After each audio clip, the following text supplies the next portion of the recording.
Pencegahan stunting pada anak. Apa sih stunting itu?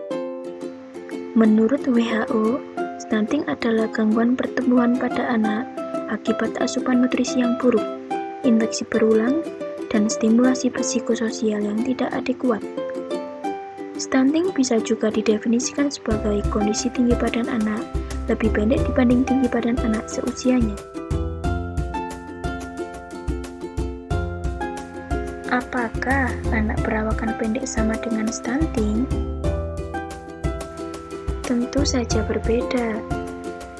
Stunting dan pendek memang sama-sama menghasilkan tubuh yang tidak terlalu tinggi. Namun, stunting dan pendek adalah kondisi kesehatan berbeda. Anak pendek belum tentu stunting, sedangkan anak stunting sudah pasti perawakannya pendek. Apa sih penyebab stunting itu? Yang pertama, kurang gizi dalam waktu lama.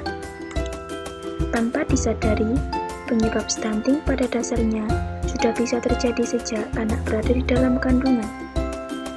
Sebab sejak di dalam kandungan, anak bisa jadi mengalami masalah kurang gizi.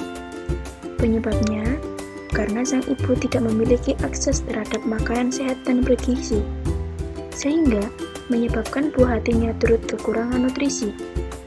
Selain itu, rendahnya asupan vitamin dan mineral yang dikonsumsi ibu juga bisa ikut mempengaruhi kondisi malnutrisi janin. Kekurangan gizi sejak dalam kandungan inilah yang juga bisa menjadi penyebab terbesar kondisi stunting pada anak. Pola asuh kurang efektif. Pola asuh yang kurang efektif juga menjadi salah satu penyebab stunting pada anak. Pola asuh ini berkaitan dengan perilaku dan praktik pemberian makanan kepada anak. Bila orang tua tidak memberikan asupan gizi yang baik, maka anak bisa mengalami stunting. Selanjutnya, pola makanan. Rendahnya akses terhadap makanan dengan gizi tinggi, serta menu makanan yang tidak seimbang, dapat mempengaruhi pertumbuhan anak dan meningkatkan risiko stunting. Hal ini sangat penting ya teman-teman, karena harus mendapatkan gizi yang seimbang, misalnya 4 sehat 5 sempurna.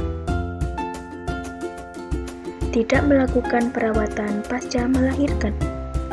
Setelah bayi lahir, sebaiknya ibu dan bayi menerima perawatan pasca melahirkan. Sangat dianjurkan juga bagi bayi untuk langsung menerima asupan ASI agar dapat memperkuat sistem imunitasnya. Perawatan pasca melahirkan dianggap perlu untuk mendeteksi gangguan yang mungkin dialami ibu dan anak pasca melahirkan. Gangguan mental dan hipertensi pada ibu. Saat kehamilan, seorang ibu tidak boleh mengalami tekanan mental karena akan berpengaruh pada kondisi kesehatan anak yang dikandung. Jika seseorang ibu mengalami gangguan mental dan hipertensi dalam masa kehamilan, risiko anak menderita stunting juga semakin tinggi. Sakit infeksi yang berulang. Sakit infeksi yang berulang pada anak disebabkan oleh sistem imunitas tubuh yang tidak bekerja secara maksimal. Saat imunitas tubuh anak tidak berfungsi baik, maka risiko terkena berbagai jenis gangguan kesehatan, termasuk stunting, menjadi lebih tinggi. Karena stunting adalah penyakit yang rentan menyerang anak. Ada baiknya selalu memastikan imunitas buah hati terjaga sehingga terhindar dari infeksi. Yang terakhir, faktor sanitasi. Faktor sanitasi yang buruk serta keterbatasan akses pada air bersih akan mempertinggi risiko stunting pada anak. Bila anak tumbuh di lingkungan dengan sanitasi dan kondisi air yang tidak layak, hal ini dapat mempengaruhi pertumbuhannya. Rendahnya akses terhadap pelayanan kesehatan juga merupakan salah satu faktor penyebab stunting. Apa saja gejalanya? Yang pertama, tinggi badan lebih pendek dari anak seusianya. Kemampuan memori belajar dan fokus yang buruk. Berat badan lebih ringan dari seusianya. Pubertas yang lambat, serta wajah tampak lebih muda dari anak seusia. Dampaknya apa aja sih? Seiring dengan bertambahnya usia anak, stunting dapat menyebabkan berbagai macam masalah, di antaranya kecerdasan anak di bawah rata-rata, sehingga prestasi belajarnya tidak bisa maksimal. Sistem imun tubuh anak tidak baik, sehingga anak mudah sakit. Anak akan lebih tinggi berisiko menderita penyakit diabetes, penyakit jantung, stroke, dan kanker. Bagaimana upaya pencegahannya?